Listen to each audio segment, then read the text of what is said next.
TET Live begins in 3, 2, 1. வணக்கம் DD நேர்களே, மீண்டும் ஒரு சிறப்பு நேர்காணல் நிகழ்ச்சியில் உங்களை சந்திக்கின்றோம். நேரடி நேர்காணல் ஒன்று. இன்றைய பொழுதில் எல்லோரும் ஆர்வத்தோடு எதிர்பார்த்து கொண்டிருக்கின்ற ஒருவரை கலையகத்திலே நேரடியாக சந்திக்கின்றோம். அவரோடு பேசுவதற்கான ஆர்வம் உங்களில் பலருக்கும் இருக்கலாம். அவரோடும் நீங்கள் நேரடியாக பேசலாம். உங்கள் மனதில் இருக்கின்ற கேள்விகளை அவரோடு நீங்கள் பகிர்ந்து கொள்ள முடியும். அவரிடமிருந்து அதற்கான பதில்களை நீங்கள் பெற்றுக்கொள்ள முடியும். அவர் வேறு யாருமல்ல, கன்சர்வேட்டிவ் கட்சியின் ஒன்டாரியோ மாநில தலைவருக்கான போட்டியிலே ஈடுபட்டிருக்கக்கூடிய மதிப்பிற்குரிய தமிழர்களின் நண்பன் Patrick Brown. Welcome to the show. Good evening. It's a real honor to be on your show tonight. Thank you very much for being here with your very busy schedule, and I think we are waiting for the day of your life. We're in the final sprint. Yes, final thing. எதிர்வரும் மூன்றாம் தேதி முதல் 7ஆம் தேதி வரை Ontario மாநிலத்தின் progressive conservative கட்சியின் தலைவர் யார் என்பதை தெரிவு செய்வதற்கான வாக்களிப்புகள் இடம்பெற இருக்கின்றன. ப்ரோக்ரெசிவ் கன்சர்வேட்டிவ் கட்சியின் உறுப்பினராக நீங்கள் இருந்து பேட்ரிக் ப்ரவுன் அவர்களுடைய ஆதரவாளராக இருந்தால் நிச்சயமாக நீங்கள் அந்த வாக்களிப்பில் கலந்து கொண்டு அவருக்கான வாக்கினை அளிப்பதன் மூலம் ப்ரோக்ரெசிவ் கன்சர்வேட்டிவ் கட்சியின் அடுத்த தலைவராக அவரை தெரிவு செய்யக்கூடிய நிலையை நீங்கள் ஏற்படுத்தலாம். எதிர்வரும் 9ஆம் தேதி நடைபெற இருக்கின்ற கன்சர்வேட்டிவ் கட்சியின் காங்கிரஸில் அதில் வெற்றி பெற்றவர் யார் என்ற விடயம் அறிவிக்கப்பட இருக்கிறது. இப்போது நடைபெற்றிருக்கக்கூடிய கருத்து கணிப்புகள் அனைத்திலும் திரு பேட்ரிக் ப்ரவுன் அவர்கள் முன்னிலை வகிக்கின்றார். More than 62% people supported you and you have bring 41,000 new membership for the Conservative Party. I would like to start with the question, why you choose Conservative? Well, I chose the Conservatives when I was young. I got to meet Brian Mulroney, and I thought his passion for Canada at the time, the work he was doing on acid rain and free trade, was inspirational. And then I got more involved when Jean Charest became the leader. And Jean Charest was standing up for Canada in that 1995 referendum, and I was just a teenager, and I'm like, I want to go volunteer for him. And so I followed him around, and I've been involved ever since. We heard that you were involved in politics as a volunteer while you were studying in university. I started to volunteer for the party when I was just a teenager, and when I was in university, I was actually on city council. Yeah.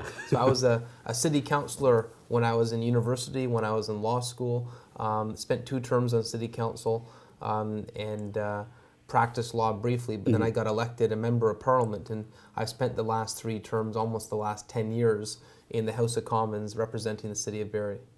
So what was the main reason get into this politics? Well, I practiced law, but I have to say I wasn't...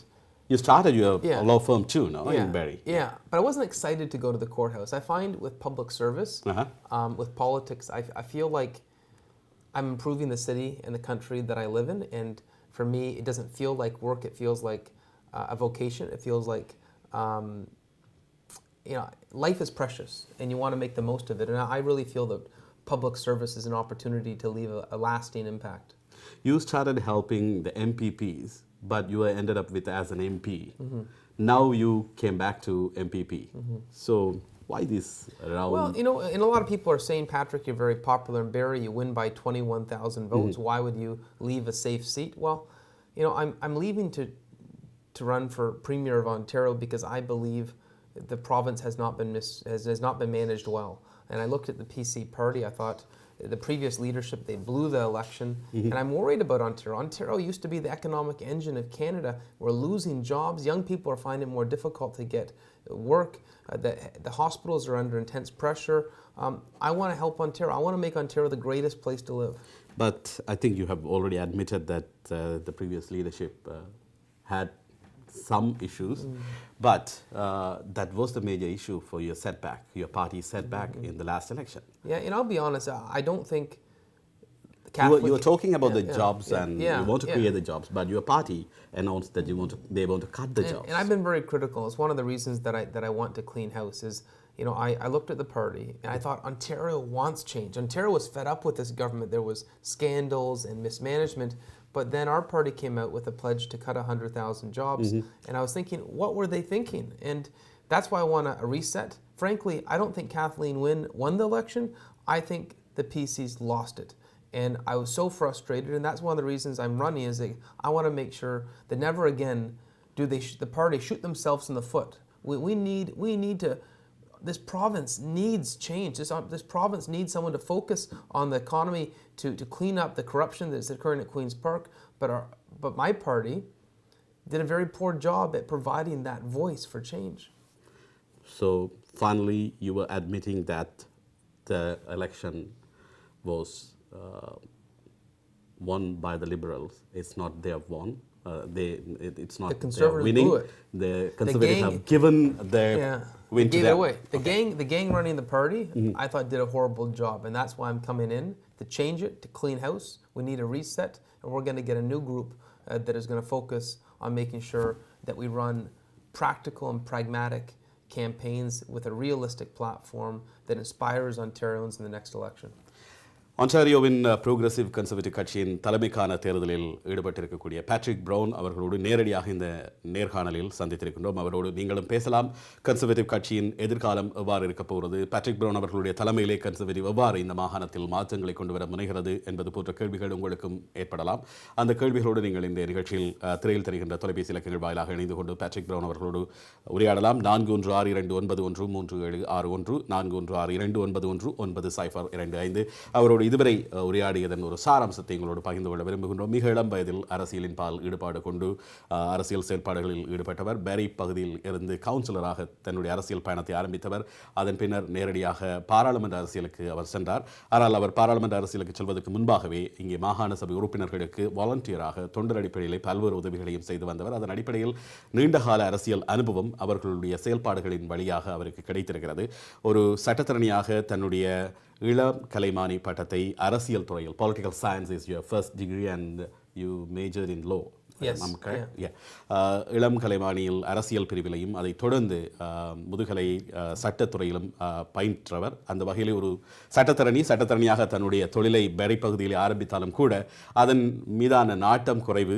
ஒரு சட்டத்தரணியாக பணிபுரிவதை விட மக்களுக்கு சேவையாற்ற வேண்டும், இந்த மாகாணத்தில் இந்த மக்களுக்கு ஏதாவது ஒரு வகையிலே நல்லவற்றை செய்ய வேண்டும் என்ற நோக்கின் அடிப்படையிலே பேரி பகுதியிலிருந்து பாராளுமன்றத்துக்கு தெரிவு செய்யப்பட்டவர். அதை கூடுதலான வாக்குகளையும் பெற்று பாராளுமன்றத்துக்கு சென்றவர் என்ற பெருமையும் இருக்கிறது பேட்ரிக் பிரவுன் அவர்களுக்கு. பாராளுமன்ற உறுப்பினராக இருந்த நிலையில் மாகாணத்தில் ஏற்பட்டிருக்கக்கூடிய தன்னுடைய கட்சியின் நிலையினை மாற்றுவதற்கு அல்லது தன்னுடைய கட்சி தொடர்ந்து சந்தித்து வருகின்ற பின்னடைவுகளை மாற்றியமைப்பதற்கு தானாக முன்வந்து இந்த தலைமைத்துவ பதவியிலே ஈடுபடுவதற்கு தயாராகி கொண்டிருக்கின்றார் பேட்ரிக் பிரவுன். அவர் இந்த கன்சர்வேட்டிவ் கட்சியின் தலைவராக தெரிவு செய்யப்பட்டால் ஒரு ரீஸ்டார்ட், அல்லது மீள் ஆளுகை ஒன்றை தன்னுடைய கட்சியில் ஏற்படுத்தி புதிய முறையிலே அந்த கட்சியினை வடிவமைப்பதற்கு தயாராக இருப்பதாக சொல்லியிருக்கின்றார். இதைத்தான் அவருடைய இந்த உரையாடலின் போது நாங்கள் இதுவரை பேசியிருந்தோம். உங்களுடைய அழைப்புகளுக்காகவும் காத்திருக்கின்றோம். 4162913761 or 4162919025. This is live with Mr. Patrick Brown. Mr. Patrick, you have some plans to restart your party. Could you share something? How do you want to restart, or how do you want to restructure? There's a number of ways I want to change the party. One, I want to make sure that the platforms aren't created by a small group at Queen's Park. I want to make sure the platform of the party is written and approved by the broader party membership. I want to give voice to the party members. I want to value the party memberships. And frankly, the PC party before did not represent Ontario. It was a small membership. I want to make sure the membership represents the youth, the diversity that is Ontario. And what I mean by that, whether it was in Northern Ontario where the party was poorly represented, whether it was in downtown Toronto, we did not reflect the province. The province of Ontario is a mosaic of different cultures. It's a mosaic of different ages. It's a mosaic of different walks of life.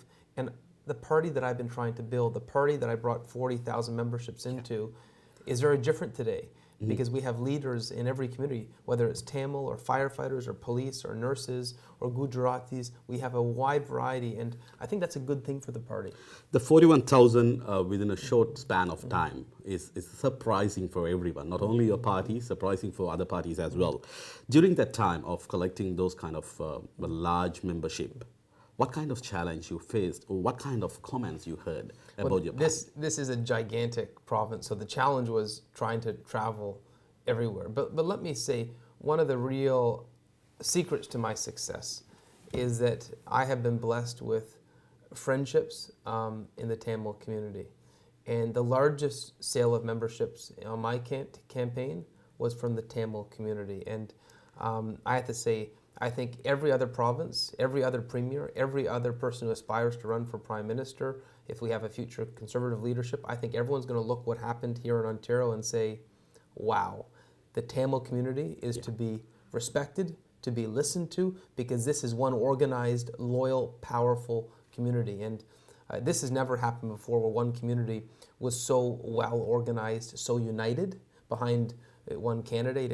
It's been really a humbling experience. Yes, because we are humble to support a person who support our community during our hard time and continuously supporting our conflict.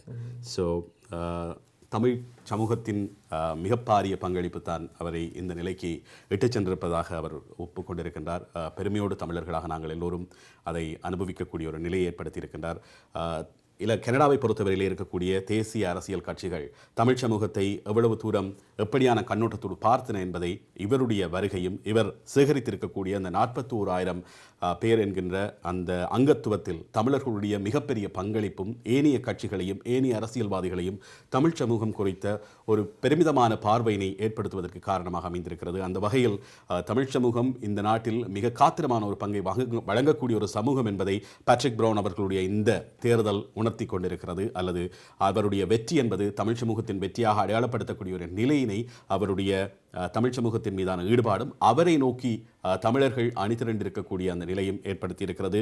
கட்சி வேறுபாடுகளை களைந்து அல்லது அமைப்பு வேறுபாடுகளை களைந்து தமிழர்கள் ஒட்டுமொத்தமாக பெரும்பான்மையாக பேட்ரிக் பிரவுன் அவர்களுக்கு ஆதரவை வழங்கி கொண்டிருக்கிறார்கள் இந்த மாகாணத்தில்.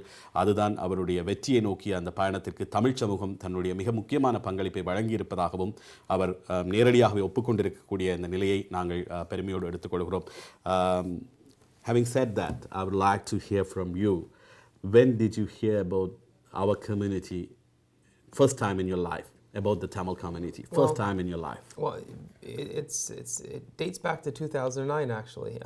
So before that, you didn't heard anything about that? You know, I come from the city of Barrie. I didn't know much about the community. We don't have much of a Tamil community in Barrie. There's two families, and when the conflict happened, I had a family come into my office, and it was the Shreshkumar family, Aaron and Ranji, and Ranji broke into tears on my couch in my office. And when she told me it was happening, she said to me, she said, "Patrick, what if it was your sisters? What if it was your family?"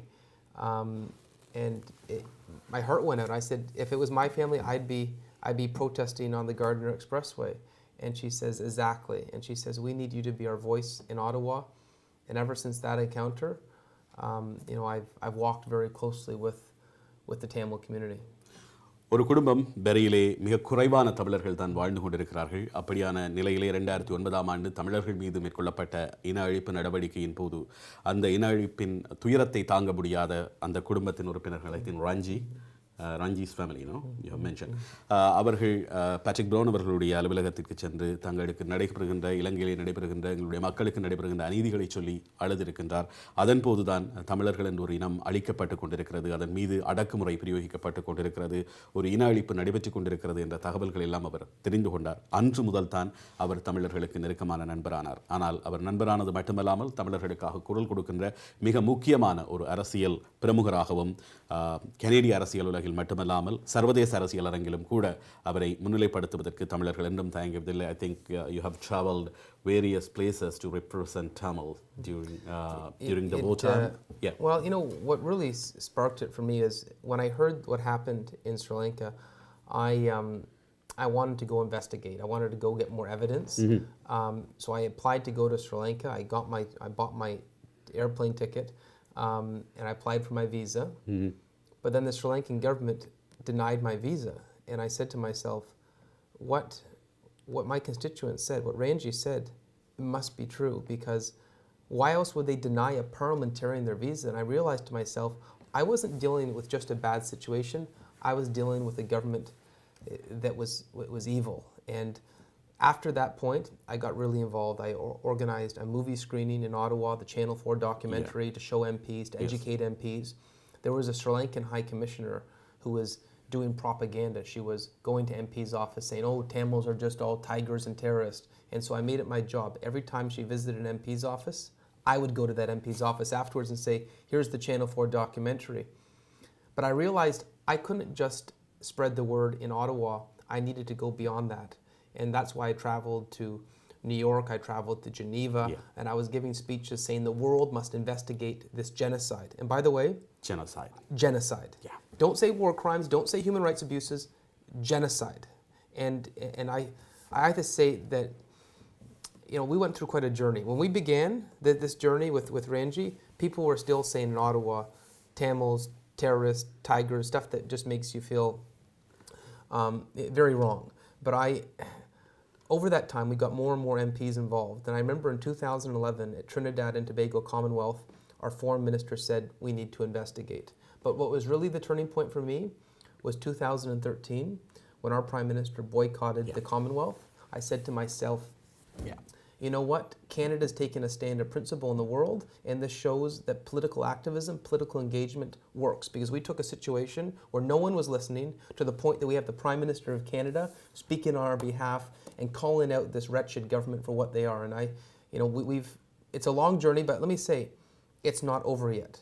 Yes. I know a lot of people say Rajapaksa is gone, and people in government are saying, oh, it's fine, Rajapaksa's defeated. And yes, I'm happy he's defeated, but the reality is that many of the people who were there for that last battle in Mulivakal, a lot of people who were there, who committed those crimes against humanity, are still in government. Yes. And until we have a war crimes tribunal, until we have, like they did after the Nazi Germany, the Nuremberg tribunal, until we have a tribunal where those people are in jail, just like all the Nazi generals went in jail, until those people are in jail, it's not over. And I can tell you, whether I'm an MP or Premier of Ontario, anytime I'm giving a microphone in an international environment, or anytime we're talking about human rights, I'm going to point to the fact that if they get away with that in Sri Lanka, there'll be another dictator somewhere else in the world who will say, oh, they got away with it in Sri Lanka, we can get away with it. Yeah.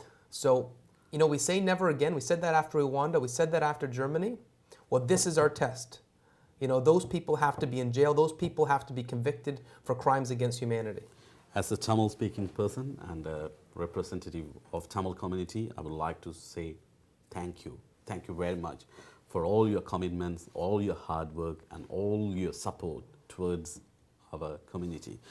Basically, in our community, some people are not admitted that our community had a very big genocide in Sri Lanka, but as a foreigner, as an MB, you agreed and accepted there was a genocide. I just because I believe if we don't acknowledge it, then it's further salt on the wounds. Sure. It's like initially after Nazi Germany, there were some people that denied there was a genocide, and it doesn't help. You can't sweep it under the carpet. It happened, and to really heal after an evil of that kind, there has to be acknowledgement before there can be reconciliation. There has to be consequences for those that committed the crimes before there can be reconciliation. Thank you very much, Patrick.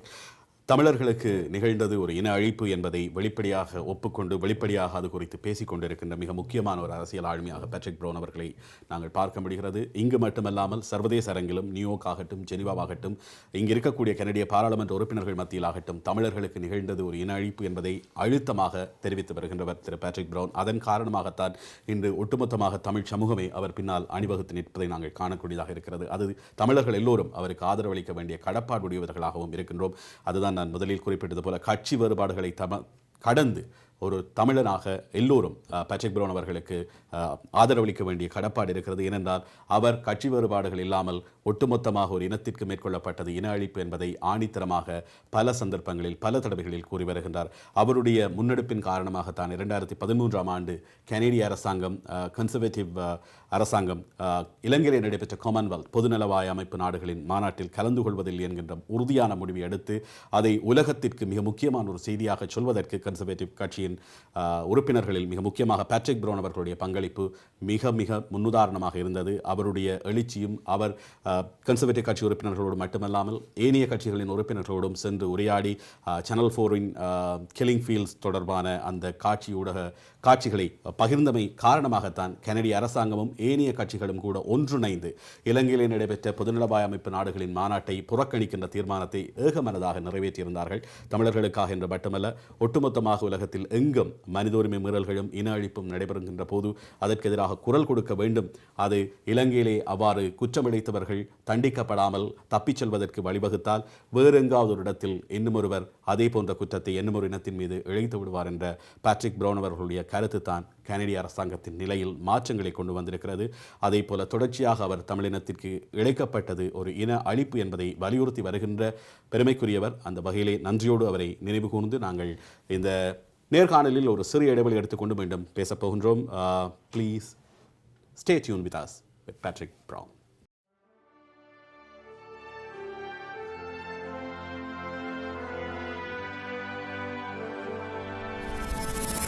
TET Live begins in 3, 2, 1. Welcome back to live interview with Mr. Patrick Brown, the candidate for PC leadership, Ontario. We were talking about Tamil issue and the relationship with our community. I would like to know something about the relationship which you have with Indian Prime Minister Narendra Modi. He had a very special meeting with you during his visit to Canada. So how did that start? Well, back in 2008, I was the chair of the Canada-India Trade Committee, and I got to know him when he was chief minister in Gujarat, and we became good friends, and I spoke at all his trade conferences. He had actually given me advice on the economic development of his state, but when he came to Canada for his visit, one thing that was very special is he did a rally for my leadership campaign, and a lot of his policies have actually inspired some of my ideas for Ontario. I remember once I said to him, "How did you turn Gujarat around?" And he told me, "You need good roads to get product to marketplace, you need cheap power, and you need to cut red tape." And he did that in Gujarat, and he got the big boys, Reliance, Tata, they came to his state because he made it the easiest place to invest. You look at Ontario today, it's gridlock, red tape, most expensive power in North America. We don't have the conditions. He was able to take a company like Tata from Calcutta and move those jobs because he had cheaper conditions. Yes. Well, Ontario is the Calcutta. We're the ones losing the jobs. I want to turn that around. I want to make this the easiest place to invest. Okay. The other thing I'd say about Narendra Modi is that, he made me an honorary citizen of his state back in 2011. I visited India 15 times, and one thing I've talked to him about a number of times is what was happening in Sri Lanka. And I was mentioning that obviously there should be some concern about Sri Lanka being India's direct neighbor and other countries trying to have geopolitical influence on Sri Lanka. We know what happened in Colombo, but I told him that, like Canada, India should be standing up for the Tamil population. And I remember when he came this time, one of the very first things he said to me was, "I went to Jaffna." So, I have to say, I'm hopeful that Narendra Modi is going to be a real friend to the Tamil community. So we have a caller waiting for a long time. So, absolutely. Vanakkam. Hello. Hello. Hello. அழைப்பில் இருக்கின்றீர்கள். வணக்கம். Can you hear? Okay, I think he's not in the line. We'll wait for him again. Okay, go ahead with Narendra Modi's development plan and how to relate that model to Ontario. Well, I think the model is, this is a man that saw his state flourish. It went from one of the weakest in India to the most successful. And what I'd like to do in Ontario is say, you look at the comparative jurisdictions, you look at Manitoba, you look at Quebec, you look at New York, you look at Ohio, we're losing jobs to those areas because we have more traffic, more gridlock, more red tape, higher property taxes. It all adds up. We're less competitive.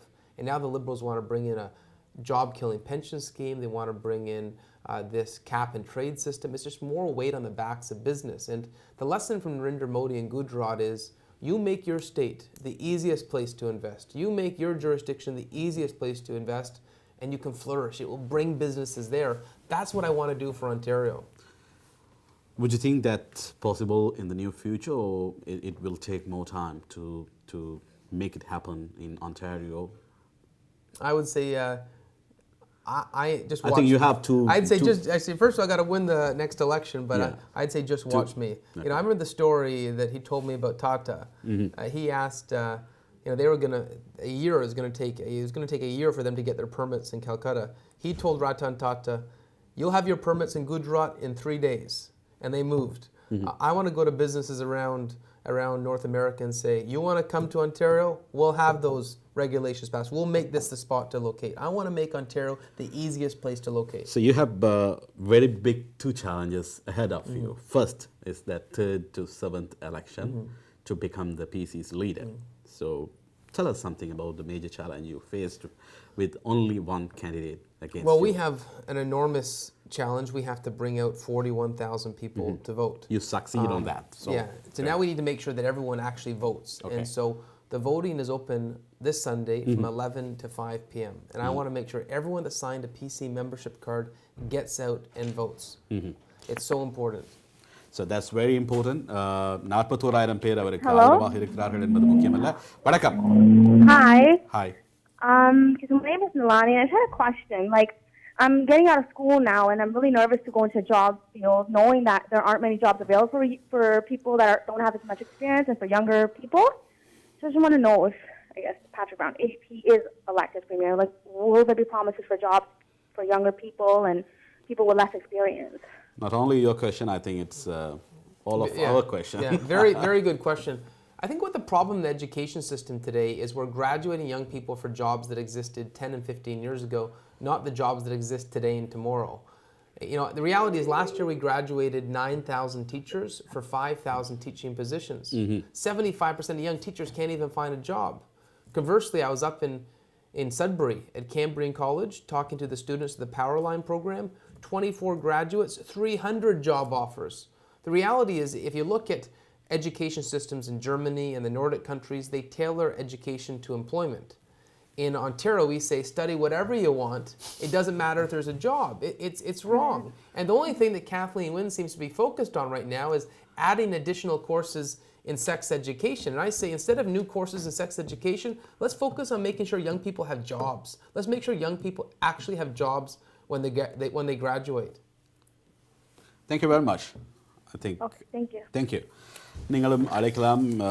Patrick brown அவர்களோடு பேசலாம். உங்களுக்கு ஏற்படக்கூடிய சந்தேகங்கள் அவருடைய தலைமையில் என்ன மாற்றத்தை Ontario அனுபவிக்கும் என்பதை அறிந்து கொள்ள 4162913761 4162919025 2 தொலைபேசி இலக்கங்கள் வாயிலாகவும் நீங்கள் அழைத்து பேட்ரிக் ப்ரவுன் அவர்களோடு உரையாடலாம். So in Ontario, everybody wants to have a better Ontario in near future. Will that happen? Or I believe if it's the current Liberal government, we're going to see Ontario continue to bleed jobs, bleeds opportunity. It's not just Goodyear that left Eastern Ontario. It's not just Toyota that's doing their new line in Mexico. We're bleeding jobs because we're taxing ourselves. We're over-regulating ourselves out of the market. So if we want to make Ontario great, it can't be more of the big spending, big taxing ways of Kathleen Wynne. yeah, but this trend of the bleeding jobs and the economic situation has happened past several years. But the people of Ontario again and again electing the Liberals, and last year they elected more 10 more MPPs. Why that happened? I think it's two things. One, the PCs messed up. The PCs messed up royally. They ran on a platform that was foolish and wrong-headed. Okay. I don't think Kathleen Wynne won the election. I think the Conservatives shot themselves in the foot. I think people in Ontario want change. They want change badly. All the polls suggested they wanted change at Queen's Park. But the previous leadership of the party scared them away. So what I plan to do is I plan to be a voice for being reasonable. I plan to be a thoughtful conservative. And I really believe if we are a party of thoughtful analysis, a party that is sincere and authentic, it considers all ideas, works with anyone if it benefits Ontario, we're going to elect a majority progressive conservative government in 2018. And let me add to this, as I build my slate of candidates for the next election, as I build my caucus and my cabinet, it will not be the old school conservative way. I want to make sure my candidates represent every community that makes up this province. I want to make sure my caucus does. I want to make sure my cabinet does. I want to make sure my government boards does. Because when you look at the government of Ontario, you do not see the diversity that is Ontario. You do not see that on the boards. Frankly, I want to make sure that in my cabinet, it reflects Ontario. But we had a very good experience or very bad experience in terms, we had 2-3 candidates run for MPP from our community, but they couldn't succeed. Why? Well, you know, But you as a leader, as a personality, a politician, a leader for next PC, had an amazing support from our community, but unfortunately, our candidates lost. Why? Well, Because of they ran for conservative or any other reason? I think it's because they are running under the horrible campaign that was the PCs and Tim Hudak in the last election. I can tell you the Tamil candidates who run under my leadership in the next election are going to win. They're going to be part of my caucus. They're going to be part of my cabinet. The difference is the PCs got wiped out of the GTA, wiped out of urban Ontario. Under my leadership, we're going to win big time in the City of Toronto, because if you look at where my memberships were, where my effort is, I grew up in the City of Toronto. We're going to see a very different PC party. Frankly, I chair Prime Minister Harper's GTA caucus, and in our caucus, we have the majority of seats in the GTA, but the provincial party just didn't compete, just didn't show up. That's a big question we have. And I'm not from the provincial party. I wasn't there for this train wreck. I come from the federal party, and I have to say, it's one of the reasons I'm running. I was so disappointed with how they did, so disappointed how they messed it up. And you know, I realize a lot of people vote for the leader of the party.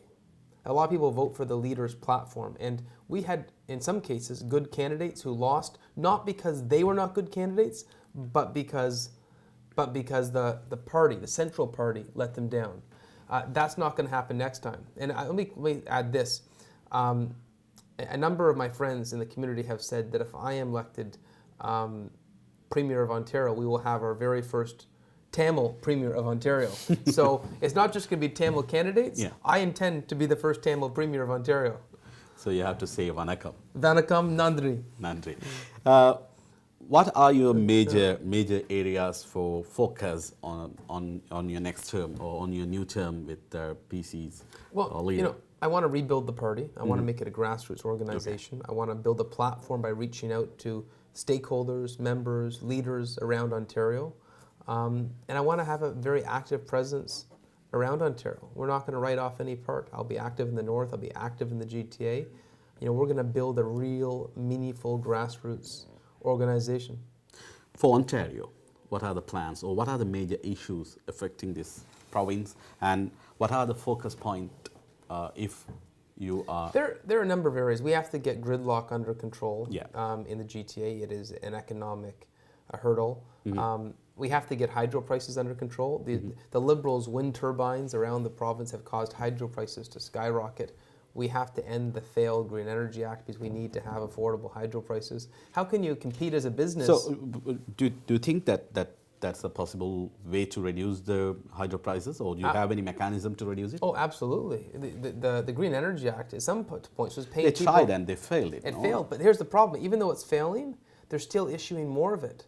We have a huge oversupply. We're subsidizing companies that come from South Korea and China to buy our electricity. We're turning off our own. And their response, Kathleen Wynne's response, she issued another $1 billion. More RFPs. She wants more wind turbines. We got to cancel that. We have to stop that. She's going to have our hydro prices go up another 40% because of all these wind turbines she's issuing. Okay. So you can't compete for jobs. You can't get business if you have hydro prices that are completely uncompetitive. So next. Other thing I want to talk about is an education system that's geared towards employment, like I mentioned earlier in the show. And on healthcare, you know, I have to say I really value preventative healthcare. home care and long-term care. And I think under this government, they have put all the pressure inside the hospital. And one of the reasons you have such intense pressure on the hospital, which is the most expensive aspect of care, is because of the cuts to preventative health care, the cuts to home care, the fact they haven't built any long-term care beds. You have to look at the bigger picture in healthcare, and I'd certainly be prepared to do that as Premier. The relationship between the federal and the province is very important for a development of a province. But nowadays, I think Liberals are ruling the province, and in federal, Conservatives are ruling. So how do you see this situation, and how, if you become Premier of Ontario, I think this may ease the path? Yeah, I think it would. Obviously, Kathleen Wynne has had a very bad relationship with the Prime Minister. Rather than, she's running the biggest deficit in Canada. The other premiers are managing their finances just fine. And rather than saying she made mistakes, she seems to keep every time run back to Ottawa saying I need more money. Yeah. And I don't think I think her economic mismanagement is frowned upon in Ottawa, because they realize how her policies have hurt Canada. You damage Ontario's economy, you hurt Canada's economy. I think the benefit I'd bring is that Prime Minister Stephen Harper is a friend of mine. The Prime Minister is someone I've worked with for 9 years, and my policies would gel with his policies. My goals for economic development, my goals for small business, my goals to get Ontario going would coincide with his policies on economic development in Canada. So I think we have talked a lot about your candidacy, not only about your candidacy, but about the situation of this province and the country. Finally, I would like to hear some interesting story relates to our community or our people. I think you have plenty of stories, but I would like to hear one. I have to say, I probably attend 8 or 9 Tamil events a week, and in that I have met some... The people are talking about, because you were a runner and you're an athlete and hockey player. That's what you are visiting all over the places in this. I've met some incredible people. Frankly, I think I have more doses for breakfast now than I have for cereal. I probably, I have to say, I think I eat more Tamil food these days than I do the regular food I might have in Barrie. And I have to tell, the problem is, I need to get back to running, because the food is so delicious. I think I'm going to grow in size. Like me. I had something, a dessert called morthacum. That is absolutely delicious. You can't have just one. And so I'm learning that learning how to stop eating. The deliciousness of Tamil food is dangerous. But I have to say the culture events in the Tamil community are so dynamic that it's been a privilege. It really has. The food is delicious because the people are also delicious. That's why I think. Thank you very much, Patrick Brown, for joining with us, and we'll wish for a very good luck in your election. Thank you so much. Nandri Vanakkam. Nandri Vanakkam.